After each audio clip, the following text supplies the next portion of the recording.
Assalomu alaykum, aziz o'quvchim. Mani kanalimga xush kelibsiz. Bugun men sizlarga suratdagi ko'ylakni modellashtirib, bichib, tikib ko'rsatib beraman. 52 razmerdagi asos andozani ustiga bir qavat klyonka qo'yib, nusxa ko'chirib olaman. Andoza qanaqa bo'lsa, xuddi shunaqa qilib nusxa ko'chirdim. Nusxa ko'chirgan vaqtimda bo'yin o'yindisini standart bo'yicha ochib oldim. Ya'ni gorizontal 8,5, vertikal 13 cm. Keyin nusxa ko'chirib olgan andozamni qo'ltig'iga lineykani to'g'ri qilib qo'ydimda, trapetsiya chizig'ini chizib oldim. Mana. Belidan mana bu joydan mana bu joygacha 6 cm. Keyin beldan pastgacha 15 cm ni tushib, mana shunaqa qilib to'g'ri chiziq chizib oldim. Ko'rdinglar-a? Endi bunga uchburchakni chizaman.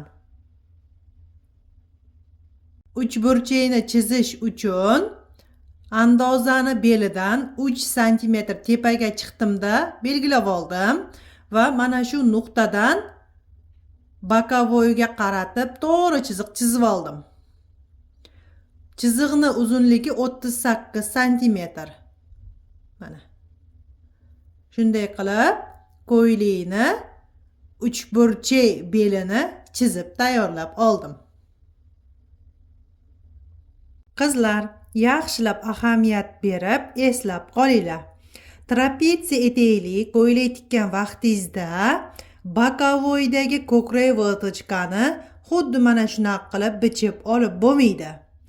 Agar mana shunaqa qilib to'g'ri qilib bichib oladigan bo'lsangiz, vatochkani tikkan vaqtingizda vatochka tortilib ichga kirib qoladi.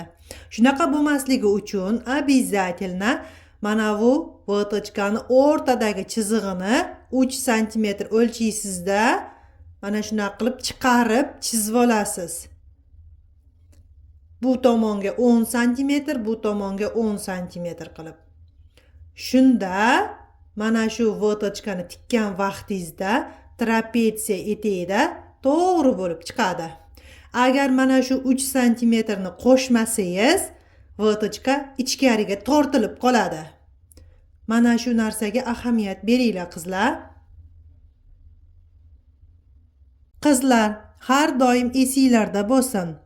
Trapetsiya etekli ko'ylak bichgan vaqtingizda qanaqa razmer bo'lishidan qat'iy nazar bokovoyiga ko'krak vatochkani o'rta chizig'iga 3 cm qo'shib mana shunaqa qilib chiqazib olasiz.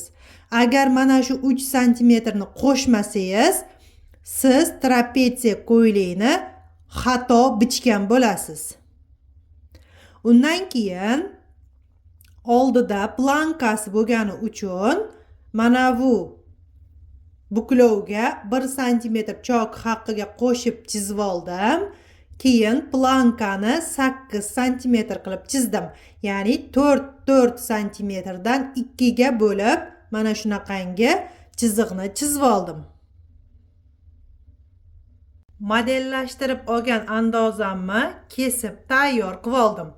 Endi etagini modellashtiraman.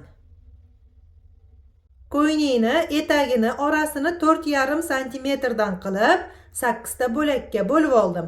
Undan keyin burmani hisobiga orasiga 4,5 cm dan qo'shib mana shunaqa qilib chizib oldim. Shunday qilib ko'ylakni etagini modellashtirib tayyor qilib oldim. 52 razmerdagi ko'ylak modelini oldi qismi tayyor. 52 razmerdagi orqa asos andozani ustiga bir qavat klyonka qo'yib nusxa ko'chirib olaman. Orqa andoza qanaqa bo'lsa, xuddi shunaqa qilib nusxa ko'chirdim. Nusxa ko'chirgan vaqtimda orqani buklovga qo'ydim. Keyin mana belni pastiga mana shunaqa qilib 15 cm qo'shib oldim. Mana.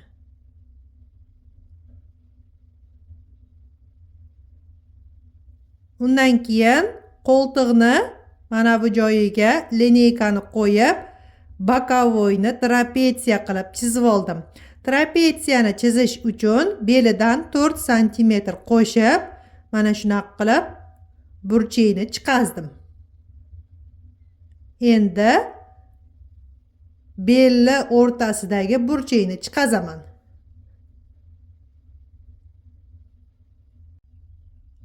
Qarang, ko'ylakni belidagi uchburchakni chiqazish uchun mana bu burchakdan belgacha to'g'ri chiziq chizib oldim. Uzunligi 33 sm. Endi buni kesib olaman.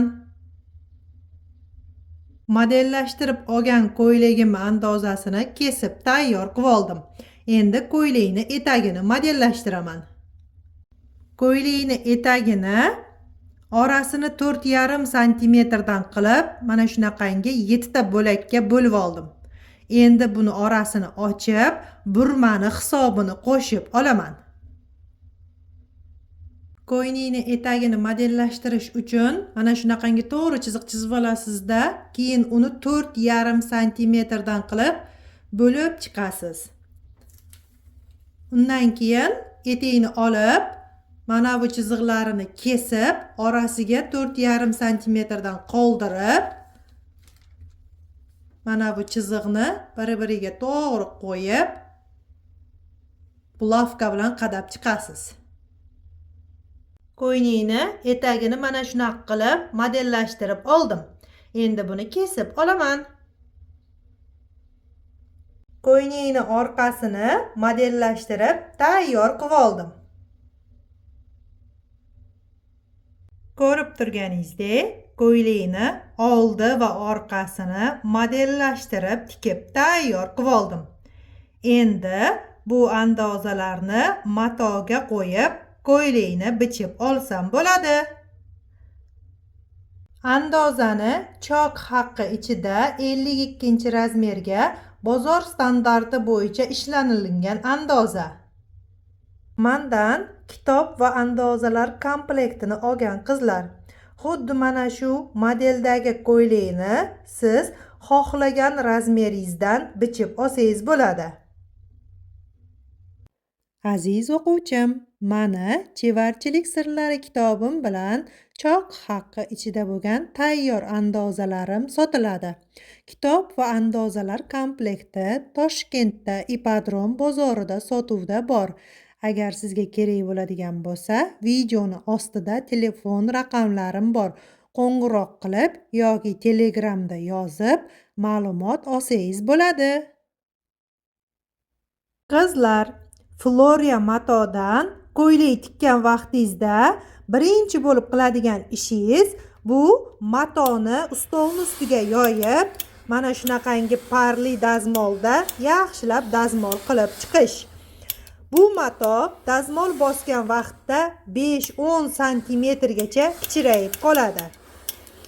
Mana shunaqa qilib dazmol bosib olasizda, undan keyin andozalarni qo'yib, ko'ylakni bichasiz.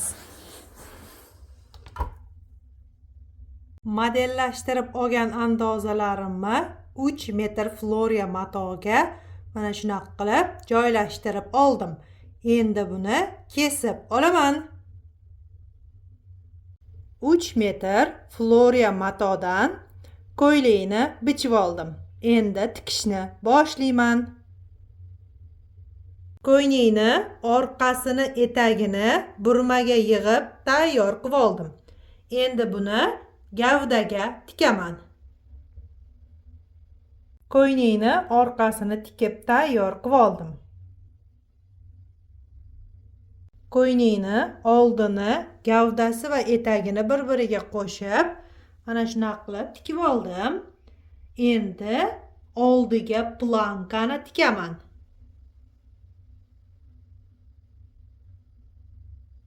Ko'rib turganingizdek, plankani tikib tayyor qilib oldim. Mana.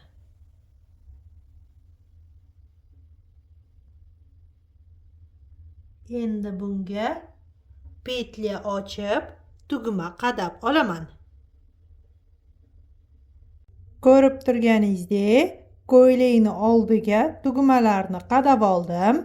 Undan keyin bokovoydagi ko'krak vatochkasini tikib oldim.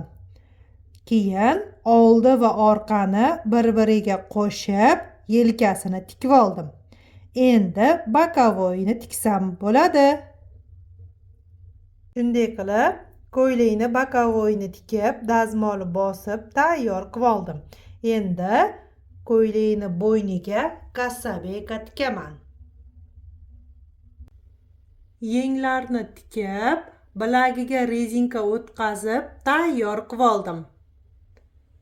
Akatini mana mashinani chokini 5 ga qo'yib, mana shunaqa qilib tikib oldim. Endi buni posatkaga yig'ib, keyin gavdaga tikaman. Ko'ylakni yengini birinchi qo'lchokida tikib olasiz. Undan keyin o'ng tomonidan ag'darib, manekenga yoki odamga kiyg'azib, simmetrичный chiqdimi, chiqmadimi shunisini tekshirasiz. Undan keyin mashina bilan tikib, overlock qilasiz. Ko'ylakni bo'ynidagi kassabekani birinchi qo'lchokida tikib oldim. Mana.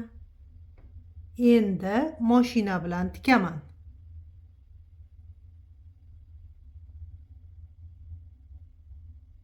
Ko'ylakni bo'yniga kassabekani birinchi qo'lchokida tikib, keyin mashina bilan tikib oldim.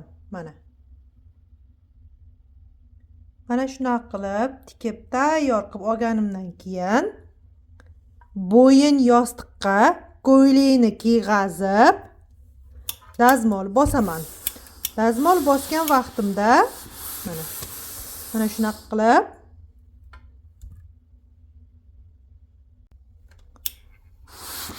urib dazmol bosaman. Shunda kassabeka bo'yinga qolipdek bo'lib yotib, chiroyli bo'lib chiqadi. Mana.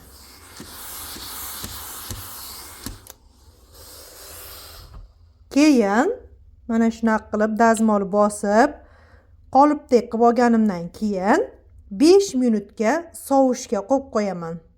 Xuddi mana shu holida 5 minut soviydi. Shunda mana bu kassabeka chiroyli bo'lib turadi. Mana shunaqa qilib 5 minutdan keyin bo'yin yostiqdan ko'ylakni yechib olaman. Ko'ylakni etagini pastelniy shof qilib, mana 2 buklab qaytarib tikib oldim. Mana shunaqa qilib qaytarib tikib olganimdan keyin unga dazmol bosaman. Qaranglar, dazmol bosgan vaqtimda mana shunaqa qilib urib dazmol bosaman. Hech qachon mana shunaqangi pastelniy shofdagi ko'ylaklarning etagini mana bunaqa qilib dazmol bosib bo'lmaydi, qizlar. Mana bosib turib. Mana bunaqa qilib urib dazmol bossangiz, chokingiz tekis chiqadi va chiroyli bo'lib chiqadi. Keyin qizlar esinglarda bo'lsin, Floriya, Shtampel, Jatka, Izmir va shunga o'xshagan shifon, yubqa, letniy matolarni etagini har doim pastelniy shof bilan tikasiz. Ularni etagini overlock qilib, keyin tikib qo'yib bo'lmaydi. Sababi bu matolarni ipi chiqib ketadi. Iplari chiqib yomon bo'lib qolmasligi uchun har doim mana shunaqangi pastelniy shof bilan tikasiz. Ko'rib turganingizdek, ko'ylakni tikib bo'ldim. Darsim yoqqan bo'lsa, like bosib, kommentariy yozib ketinglar.